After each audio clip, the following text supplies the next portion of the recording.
सादर प्रणाम। मैं नीरजा चौधरी। आज का जो हमारा टॉपिक है, हम पढ़ रहे थे जैव प्रक्रम को, तो जैव प्रक्रम को ही कंटिन्यू करते हुए आगे बढ़ रहे हैं।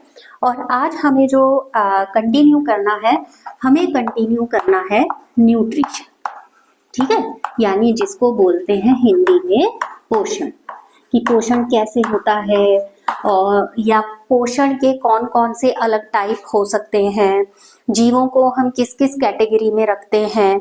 तो ये सारी चीजें इसमें हम पढ़ने वाले हैं। साथ ही हम पढ़ने वाले हैं कि किस तरीके से फोटोसिंथेसिस की यानी कि प्रकाश संश्लेषण की क्रिया होती है, और इस प्रकाश संश्लेषण की क्रिया के दौरान पौधे किस तरीके से अपना भोजन स्वयं बनाते हैं और किस तरीके से वो हमारे लिए भी बेनिफिशियरी होते हैं। सबसे पहले देखिए, आते हैं पोषण पर। पोषण क्या चीज होती है?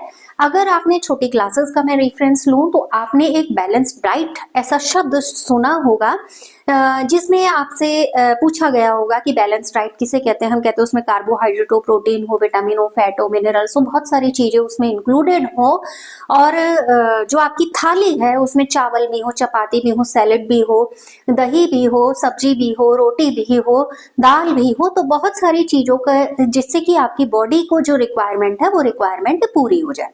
क्लियर हो गया?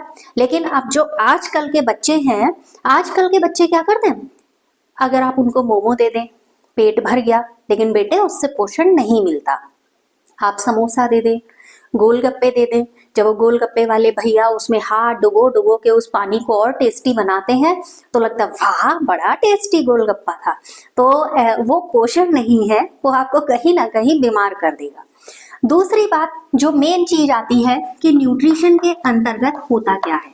ऐसा कोई भी फूड जो हमारी बॉडी को और हमारी सेल को काम करने के लिए एनर्जी प्रोवाइड करा रहा हो और जो कि हमारे ऑल ओवर फंक्शंस पर एक पॉजिटिवली इम्पैक्ट डाल रहा हो, ऐसे फूड को हम न्यूट्रिशियस फूड बोलते हैं। ठीक है, अब यही न्यूट्रिशियस फूड हमें क्या देता है, न्यूट्रिशन प्रोवाइड करता है। आजकल आप ऐड देखते होंगे तो बहुत सारे उसमें अल्टरनेट्स दिए होते हैं कि अगर आप ये नहीं खा रहे हैं तो आप ये खाइए और इससे आपको न्यूट्रिशन मिल जाएगा। एक चीज मैं आपको बहुत आराम से समझाना चाहती हूँ कि जितना आप अच्छा न्यूट्रिशन नेचुरल चीजों से ले सकते हैं, बाकी आप उसके कितने ही अल्टरनेट्स ढूंढ लें, आप उतना अच्छा न्यूट्रिशन नहीं ले सकते। और जो टैबलेट्स के थ्रू न्यूट्रिशन या अपनी बॉडी की जो भी कमियां उसको दूर करने की कोशिश करते हैं हेल्थ रिलेटेड, तो वो कहीं ना कहीं कोई दूसरी जगह आपको साइड इफेक्ट शो करती है। तो नेचुरली जितनी चीजें आपके पास अवेलेबल हैं खाने के लिए उनको खाइए, उसी से आप अपना पोषण ग्रहण करिए। अब देखिए, अगर आप छोटे छोटे किसी भी जीव को देख लें, आप गिलहरी देख लें, चिड़िया देख लें, आप मेंढक को देख लें, या आप मनुष्य को ही देख लें, पशुओं में देख लें, गाय को देख लें, कुत्ते को देख लें, तो हर किसी के भोजन के तरीके क्या हैं, अलग अलग हैं। कुछ ऐसे हैं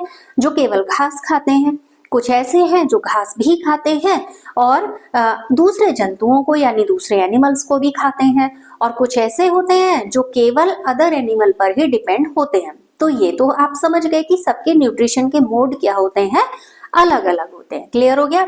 अब रही बात न्यूट्रिशन में, जो दो तरीके के हुए, एक क्या हुए जो अपना भोजन खुद बना रहे हैं, जिन्हें बोलते हैं ऑटोट्रॉफ्स, जिन्हें क्या बोलते हैं, ऑटोट्रॉफ्स।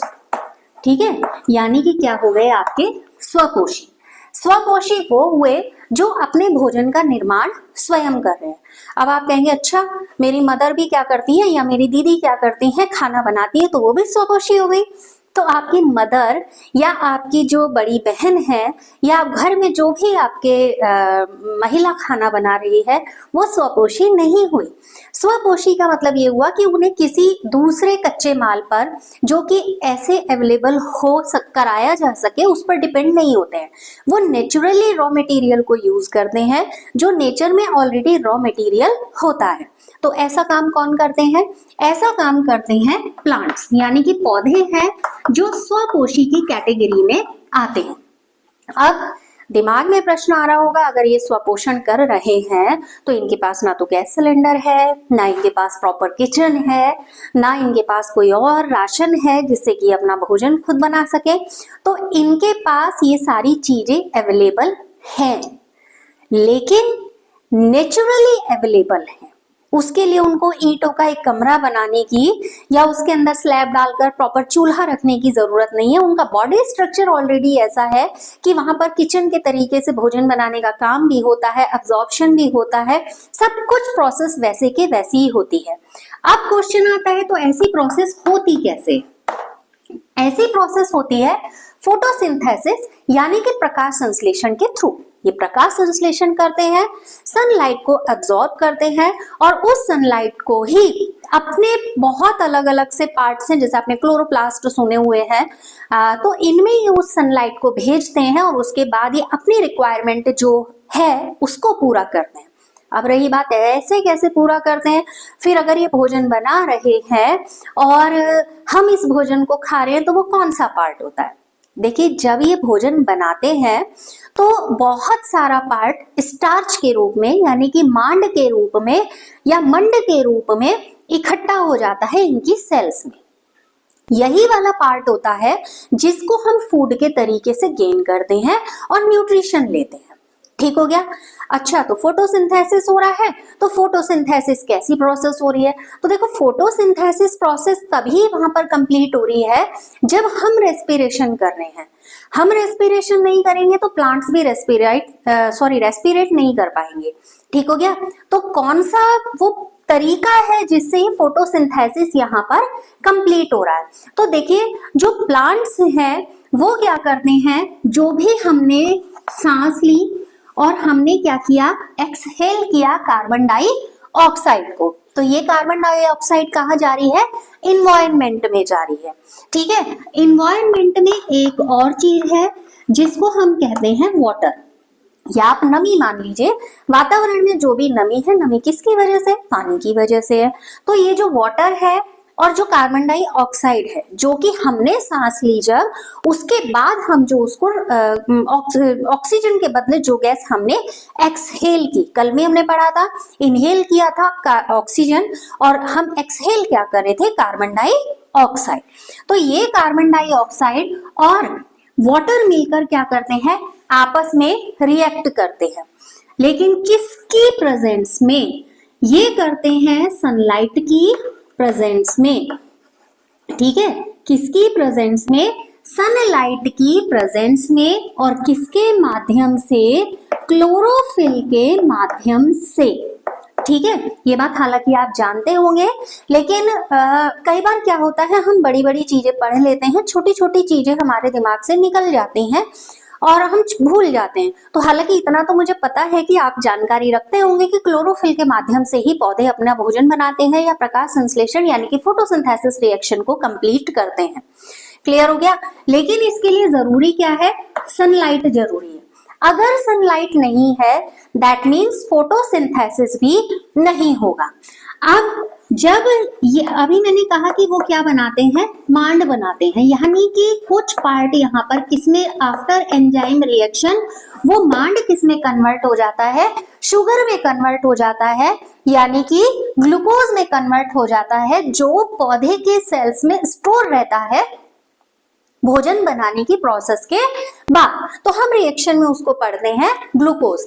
फिर रिपीट करती हूँ, कार्बन डाइऑक्साइड, वाटर रिएक्ट किया सनलाइट की प्रेजेंस में, क्लोरोफिल के वजह से जब क्लोरोफिल उसमें रिएक्ट करना शुरू करता है तो क्या बन रहा है? ग्लूकोज बन रहा है।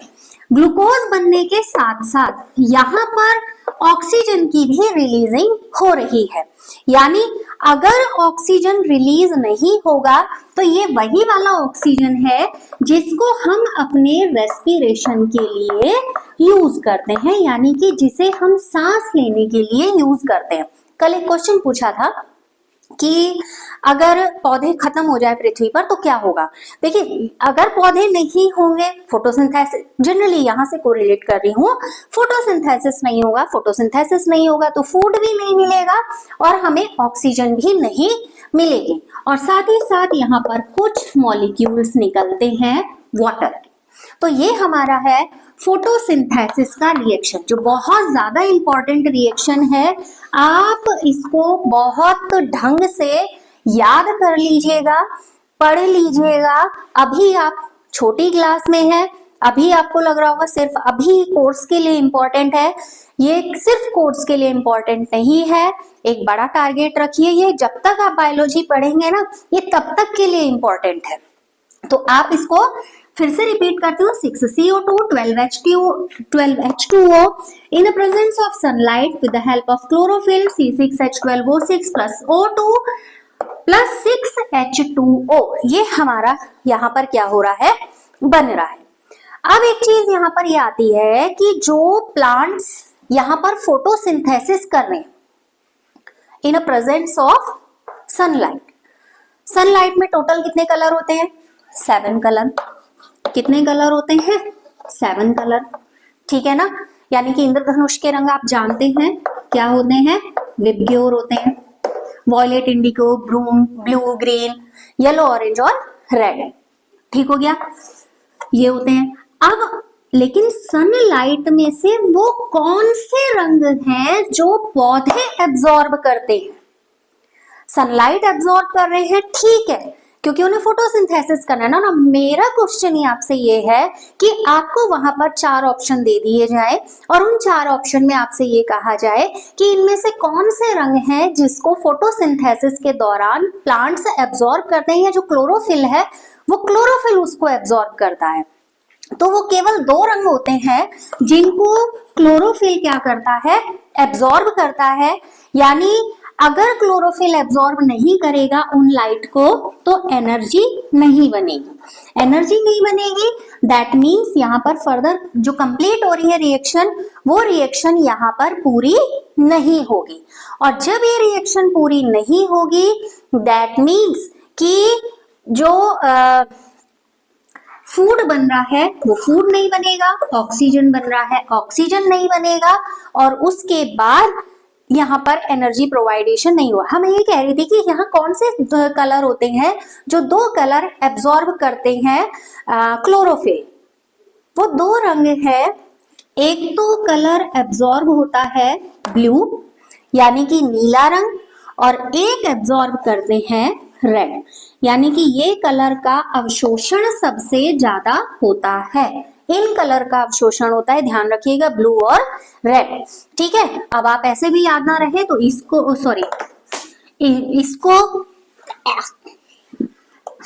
इसको और इसको याद में रखिएगा, ठीक हो गया ना।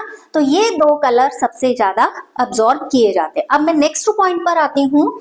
नेक्स्ट पॉइंट हमारा ये है कि जब फोटोसिंथेसिस का इतना लंबा चौड़ा प्रोसेस प्लांट्स कर ही रहे हैं, तो इस प्रोसेस में क्या क्या पॉइंट्स हैं जो इम्पोर्टेंट है, या क्या क्या ऐसे बिंदु हैं जिनकी वजह से फोटोसिंथेसिस कंप्लीट हो रहा है, ठीक है।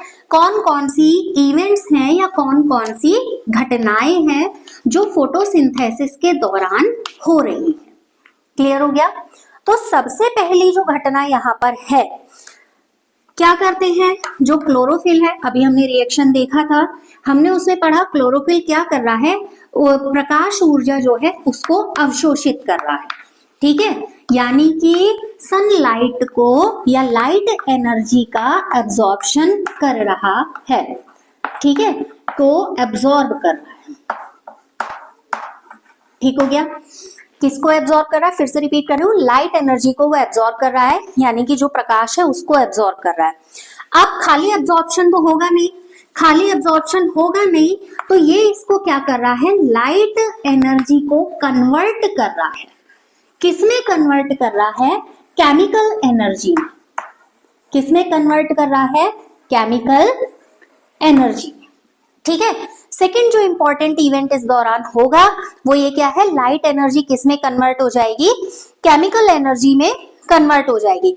अगर ये ऐसा नहीं होगा तो जो वाटर का मॉलिक्यूल है वो वाटर मॉलिक्यूल हाइड्रोजन और ऑक्सीजन में भी क्या होंगे, अपघटित नहीं होंगे, यानी कि उनका भी यहाँ पर टूटना आपस में मॉलिक्यूल्स का नहीं होगा। तीसरी जो इंपॉर्टेंट बात यहाँ पर है कि कार्बन डाइऑक्साइड जो है वो अब रिएक्शन में पड़ा था, कार्बन डाइऑक्साइड वाटर मॉलिक्यूल के साथ रिएक्ट हो रही है, ठीक है, और क्या बन रहा है, ग्लूकोज बन रहा है। ग्लूकोज यानी कि क्या बन रहा है, कार्बोहाइड्रेट। क्या बन रहा है, कार्बोहाइड्रेट, ठीक है। तीसरा इवेंट क्या हो गया, कार्बन डाइऑक्साइड किस में कन्वर्ट हो रही है, कार्बोहाइड्रेट में। ठीक है। अब देखो ऐसा नहीं है कि हमने यहाँ पर 1 2 3 लिख दिया है तो जितने आप फोटोसिंथेसिस के इवेंट लिखो तो हाँ यही यही यही होना है।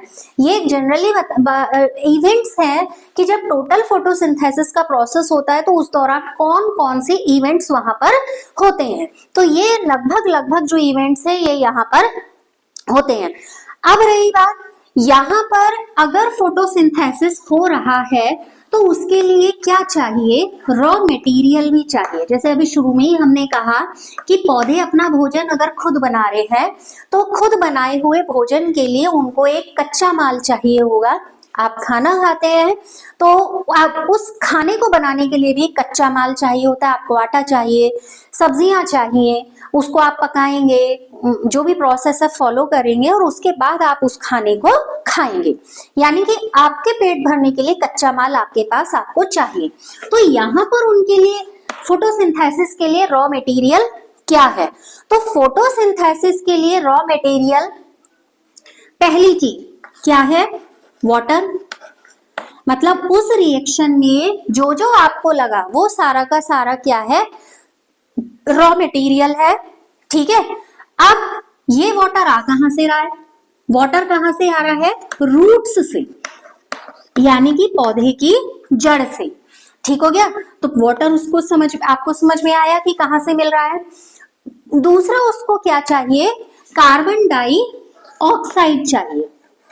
यही दो चीजें तो इनिशियली हमने लिखी थी, कार्बन डाइऑक्साइड और वाटर आपस में रिएक्ट कर रहे हैं और उसके बाद वो क्या कर रहे हैं, ग्लूकोज बना रहे थे और ऑक्सीजन रिलीज हो रहा था और वाटर रिलीज हो रहा था। क्लियर हो गया। तो रॉ मटेरियल क्या हो रहा है, कार्बन डाइऑक्साइड चाहिए और उसको वाटर चाहिए। अब एक चीज यहाँ पर है जो रोल आ रहा है, यहाँ पर जब फोटोसिंथेसिस होता है तो स्ट्रोमेटा का रोल आता है। एक जनरल क्वेश्चन है कि स्ट्रोमेटा पौधे में कहाँ पाए जाते हैं, तो स्ट्रोमेटा पौधे में पत्ती की निचली सतह पर पाए जाते हैं। आमतौर पर हमने यही पढ़ा है, होते भी यही है। जो पत्तियां होती हैं उसकी जो लोअर सरफेस होती है वहां पर स्ट्रोमेटा यानी कि रंध्र पाए जाते हैं। क्लियर हो गया। लेकिन कुछ पत्तियां ऐसी होती हैं जो बहुत पतली होती हैं, मतलब बिल्कुल ऐसे निडल टाइप में समझ लीजिए, बहुत पतली पतली सी पत्तियां होती हैं। तो उन पत्तियों में स्ट्रोमेटा कहाँ मिलते हैं, तो उन पत्तियों में स्ट्रोमेटा मिलते हैं उस पत्ती के किनारे की तरफ समान रूप से, यानी कि यूनिफॉर्मिटी में यहाँ पर डिस्ट्रीब्यूटेड होते हैं। तो पत्ती के साइड में मिलते हैं, ऐसे में जो पत्ती ऐसी होती है उनमें स्ट्रोमेटा पत्ती के साइड में मिलते हैं। ठीक है, ये बात को ध्यान में रखिएगा, अभी ये यहाँ पर आया है तो इसलिए बता रही हूँ। जनरली क्या होता है, स्ट्रोमेटा जैसे आप आम की पत्ती, गुड़हल है या जो भी ऐसी बड़ी बड़ी पत्तियां आप देख रहे हैं या जो थोड़ी सी चौड़ी पत्तियां हैं उनमें जब स्ट्रोमेटा की बात आएगी तो स्ट्रोमेटा कहाँ मिलेगा, पत्ती की निचली सतह पर। ठीक है। अगर आपसे कहा एक पतली पत्ती है तो बताइए उस पतली पत्ती में स्ट्रोमेटा कहाँ मिलेंगे, तो पतली पत्ती अगर स्पेसिफाई किया हुआ है तो आप लिखेंगे कि स्ट्रोमेटा उसके साइड में मिलेंगे। आप नीचे वाली सतह पर नहीं लिखेंगे, उसके साइड में मिलेंगे और यूनिफॉर्मिटी में वो डिस्ट्रीब्यूटेड होंगे। क्लियर हो गया। नाउ नेक्स्ट इसमें आता है कि जो पत्ती है जिसको हमें जिसमें क्या होता है, पूरे के पूरे फोटोसिंथेसिस की प्रोसेस हो रही है, एक्चुअल में वो पत्ती किस तरीके से काम कर रही है या उस पत्ती की किस तरीके की संरचना होती है, तो उस पत्ती की संरचना को हम देख लेते हैं। पत्ती की जो संरचना होती है, ये वाला जो आपको डायग्राम दिख रहा है ये पत्ती की संरचना का डायग्राम है और ये स्ट्रोमेटा का है। तो दोनों को पढ़ने वाले हैं अभी हम। पहले देखिए मैं पत्ती के जो स्ट्रक्चर है उसको डिफाइन कर देती हूँ। ये वाला जो पोर्शन आपको पूरा दिखाई दे रहा है ये पत्ती ही है, जो नेचुरली आप पत्ती देखते हैं पेड़ पर लगी हुई है वैसी ही पत्ती है। ठीक है। ये बीच का जो पार्ट होता है आप जानते हैं, इसे मिडिल वेन बोलते हैं या हिंदी में कहो मध्य शिरा बोलते हैं। ये पूरे का पूरा जो लीफ का प्लेटफॉर्म होता है ये वो हो गया, पर्णफटक पटल जिसको बोलते हैं। ये छोटी छोटी वेन्स जो होती हैं जो वहां पर जाल जैसा बनाती हैं। ठीक हो गया। बीच वाला ये जो पार्ट होता है यहाँ पर जो वेस्कुलर बंडल होते हैं, ये वेस्कुलर बंडल मिलते हैं जो कि जितना भी न्यूट्रिशियस पार्ट होता है उस न्यूट्रिशियस पार्ट को पत्ती के लास्ट टिप तक यानी कि पत्ती तक पहुंचाने का काम करते हैं। अब इतने पार्ट को थोड़ा सा ये बड़ा करके दिखाया हुआ है, ये इतना सा पार्ट कट किया है और ये यहाँ पर क्या है, इसको बड़ा करके दिखाया हुआ है। देखिए ये वाला जो पार्ट है, ये वाला जो पार्ट दिखाई दे रहा है, ये वाला पार्ट क्या है, ये है, एरो से मेंशन भी किया है यहाँ पर, ये वाला ये पार्ट है। ये सब जो वेस्कुलर बंडल्स हैं, ये वेस्कुलर बंडल कहाँ मिल रहे हैं, यहाँ। अब इतने पार्ट को जब कट किया तो इसकी जो ऊपर वाली लेयर है वो ये है, यानी कि जिसको बोलते हैं एपिडर्मिस या आउटर लेयर। क्लियर हो गया। आपने देखा होगा पत्ती की जो ऊपरी सतह होती है वो बड़ी चिकनी सी होती है, आप अगर उस पे पानी डालते हैं तो रुकता नहीं है, पानी गिर जाता है, ठीक है। तो ऊपर की जो ये लेयर होती है, ये लेयर कैसी होती है, क्यूटिकल की बनी हुई होती है, ठीक है। पत्ती की ऊपर वाली लेयर कैसी होती है, क्यूटिकल की बनी हुई होती है। ये जो आपको बार्स दिखाई दे रहे हैं, इन बार्स के बीच में क्या है, ये डॉट्स हैं। ये डॉट्स क्या होते हैं, क्लोरोप्लास्ट। ठीक हो गया। यही वो डॉट्स हैं जो पौधे के लिए भोजन बनाने का मेन काम कर रहे हैं, यानी कि पौधे के लिए भोजन बनाएंगे। बीच बीच में आपको ये गैप दिखाई दे रहे हैं, ये एयर स्पेसेस होते हैं, हिंदी में जिसको बोलते हैं वायुकोश। ये एयर स्पेसेस हैं और ये यहाँ पर क्या है, गार्ड सेल्स हैं, यानी कि द्वार कोशिकाएं। ये द्वार कोशिकाएं किसमें मिलती हैं, द्वार कोशिकाएं मिलती हैं स्ट्रोमेटा में। तो देखिए ये वाली ओपनिंग और ये वाली ओपनिंग को आप कोरिलेट करिएगा, अभी ये वाला डायग्राम पढ़ेंगे तो समझ में आ जाएगा, ठीक है। और उसके बाद ये वाली लेयर क्या होती है, पत्ती की निचली सतह होती है, बिल्कुल लास्ट वाली लेयर होती है, या अपर एपिडर्मिस, तो ये लोअर एपिडर्मिस। क्लियर हो गया। लिखा भी है ऊपरी बाह्य त्वचा और निचली बाह्य त्वचा, तो अपर एपिडर्मिस और लोअर एपिडर्मिस। क्लियर। तो ये बीच में जो गैप होगा ये क्या है, स्टोमेटा है, और जिसमें ये आपकी क्या है, गार्ड सेल्स हैं। ये एयर स्पेसेस हैं, ये क्लोरोप्लास्ट हैं, ये जो अपर एपिडर्मिस है वो है, इसके ऊपर एक लेयर होती है जो क्यूटिकल की लेयर होती है। ये सारा का सारा हमारी पत्ती का स्ट्रक्चर होता है। अब रही बात कि जो इसमें क्लोरोफिल होता है, वो क्लोरोफिल एक्चुअल में कैसे काम करता है। देखिए क्लोरोफिल प्लास्टिड के नाम से एक सेल में क्या होता है, एक रंग होता है, ठीक है। क्लोरोफिल ग्रीन पिगमेंट, जिसकी वजह से पौधों का रंग हरा दिखाई देता है, तनों का रंग हरा दिखाई देता है, तो क्लोरोफिल की वजह से ही ऐसा होता है, क्योंकि ग्रीन कलर का पिगमेंट होता है। ठीक हो गया। अब रही बात, जो कहाँ मिलेगा कि ऊपर वाली जो लेयर होती है उस लेयर के ठीक नीचे, यही तो है, ये ऊपर वाली लेयर है, इस लेयर के ठीक नीचे मिलेगा, और इसको बोला जाता है तब पेलिसेड। क्या बोला जाता है, पेलिसेड। तो पेलिसेड भी नाम आप ध्यान में रखें। अब ये क्या करता है, एक ऐसा मॉलिक्यूल होता है जो सनलाइट का एब्जॉर्प्शन कर रहा है। हमने कहा प्रकाश ऊर्जा को क्या करेगा, अवशोषित करेगा। तो ये वो पिगमेंट है जो सनलाइट का एब्जॉर्प्शन कर रहा है। ठीक हो गया।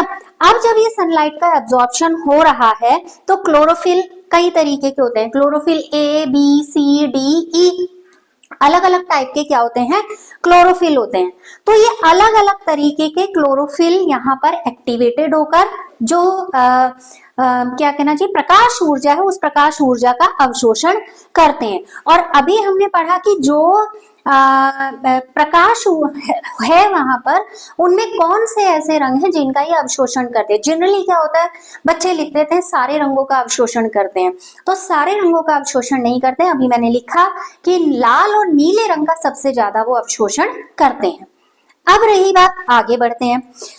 पौधे जब इतना सारा काम कर रहे हैं और जब हम सांस कह रहे हैं कि हमने ऑक्सीजन इनहेल किया है और उसके बदले में कार्बन डाइऑक्साइड को एक्सहेल किया है, तो कार्बन डाइऑक्साइड कहाँ जा रहा है, इसके बीच में जगह जगह आपको ये एयर स्पेसेस दिखाई दे रहे होंगे, जिन्हें वायु कोश हिंदी में कह रहे हैं। तो ये एयर स्पेसेस में गैसों का आदान प्रदान हो रहा है, एक्सचेंज ऑफ गैसेस हो रहा है। How to oxygen and carbon dioxide are exchange in this process. तो यहाँ पर ये जो प्रोसेस कंप्लीट हो रहा है उसमें इंपॉर्टेंट रोल आता है इनका, जो यहाँ पर हमने द्वार कोशिकाएं यानी कि जो गार्ड सेल पढ़ी, अब ये होती किस में है? स्ट्रोमेटा में होती हैं, ठीक है।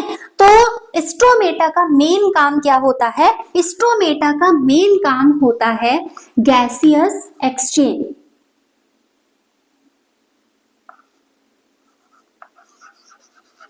ठीक है, यानी कि गैसों का आदान प्रदान करना। और पत्ती का मुख्य काम क्या होता है? फोटोसिंथेसिस करना। तो गैसेस एक्सचेंज जब यहाँ पर होगा तो उन गैसेस एक्सचेंज में इंपॉर्टेंट रोल पे कौन प्ले कर रहा है? स्ट्रोमेटा। स्ट्रोमेटा क्या होते हैं? छोटे छोटे छेद जैसे होते हैं पत्ती की निचली सतह पर। बोल दिया मैंने आपको शुरू में। दो तरीके के स्ट्रक्चर होते हैं, ये वाला स्ट्रोमेटा जो है वो ओपन है और ये वाला स्ट्रोमेटा क्या है? क्लोज है। आप ओपन और क्लोज को कैसे पहचानेंगे? जो ये वाली कैविटी आपको दिखाई दे रही है, ये कैविटी कैसी दिखेगी? थोड़ी बड़ी सी दिखाई देगी और सेंट्रल पार्ट बड़ा ओपन सा दिखाई देगा। इसमें क्या होगा? जो मिडिल वाला पार्ट आपको दिखाई दे रहा है या ये जो गार्ड सेल्स आपको दिखाई दे रही है, ये गार्ड सेल्स क्या हो जाएंगी? थोड़ी सी पास में आ जाएंगी और ये वाला पार्ट क्या हो जाएगा? बंद जैसा दिखाई दे रहा है। तो जब ऐसा दिखाई देगा तो क्लोज स्ट्रोमेटा है और ऐसा दिखाई देगा तो वो ओपन स्ट्रोमेटा है। ठीक हो गया। अब गैसों का एक्सचेंज क्या केवल पत्तियों से होता है? ये एक बहुत बड़ा क्वेश्चन आता है। कई बार मैंने ऑब्जेक्टिव में देखा कि गैसों का जो एक्सचेंज होता है प्लांट्स में वो कहां पर होता है। तो देखो, गैसों का एक्सचेंज हर उस जगह से होगा जहां पर भी स्ट्रोमेटा प्रेजेंट है, ठीक है।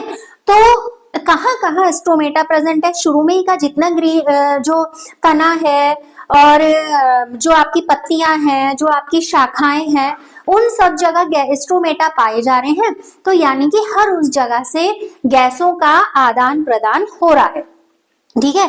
जड़ हो, चाहे तना हो, चाहे पत्तियां हो, इतनी बात याद रखिएगा। केवल पत्तियों में मिलने वाले स्ट्रोमेटा का काम नहीं होता है गैसों का आदान प्रदान करना। जहां भी स्ट्रोमेटा प्रेजेंट है वो सारा काम यही करेंगे, चाहे जड़ में है, तने में है या पत्तियों में, ठीक है। अब जब देखो फोटोसिंथेसिस हो रहा है, हमने फोटोसिंथेसिस के बारे में पढ़ा। जब फोटोसिंथेसिस हो रहा है तो यहाँ पर वाटर का भी एब्जॉर्प्शन हो रहा है। जब ये जो हमारी गार्ड सेल्स होती हैं या द्वार कोशिकाएं होती हैं, जब ये वाटर को एब्जॉर्ब कर लेती हैं तो ये क्या हो जाती है? फूल जाती है। फूलने का मतलब क्या हो जाता है? इनमें गैपिंग बढ़ जाती है और जो गैस है वो गैस क्या होने लगती है? यहाँ से एक्सचेंज होना शुरू हो जाती है। जब वाटर का लॉस हो जाता है, यानी कि इन कोशिकाओं में पानी की कमी हो जाती है या आप पानी का एब्जॉर्प्शन नहीं कर रही होती हैं, तो ये क्या हो जाती है? पिचक जाती हैं और ये द्वार बंद हो जाता है। और उस समय क्या हो जाता है कि स्ट्रोमेटा बंद हो जाते हैं। तो स्ट्रोमेटा का खुलना और बंद होना, जैसे कि हम पढ़ते आए हैं कि दो अलग अलग प्रोसेस होती हैं, जिनमें हम पढ़ते हैं कि स्ट्रोमेटा दिन के समय खुले रहते हैं और रात के समय क्या हो जाते हैं? बंद हो जाते हैं। तो था कि किस तरीके से स्वपोषण यहाँ पर हो रहा है, यानी कि पौधे किस तरीके से या जो ऑटोट्रॉप्स हैं वो किस तरीके से अपना फूड बना रहे हैं। तो नेक्स्ट जो हमारा टॉपिक रहेगा उस टॉपिक में हम पढ़ेंगे कि जो हेट्रोट्रॉप्स हैं वो हेट्रोट्रॉप्स किस तरीके से अपना भोजन बना रहे हैं, यानी कि जो एनिमल्स हैं वो किस तरीके से अपना भोजन बना रहे हैं और अपना न्यूट्रिशन गेन कर रहे हैं। तो बहुत इंपॉर्टेंट और अच्छे टॉपिक्स थे आज, आप इनको जरूर नोट डाउन कर लीजिएगा, देखते रहिएगा। अगले वीडियो में जल्दी मिलेंगे, तब तक के लिए धन्यवाद।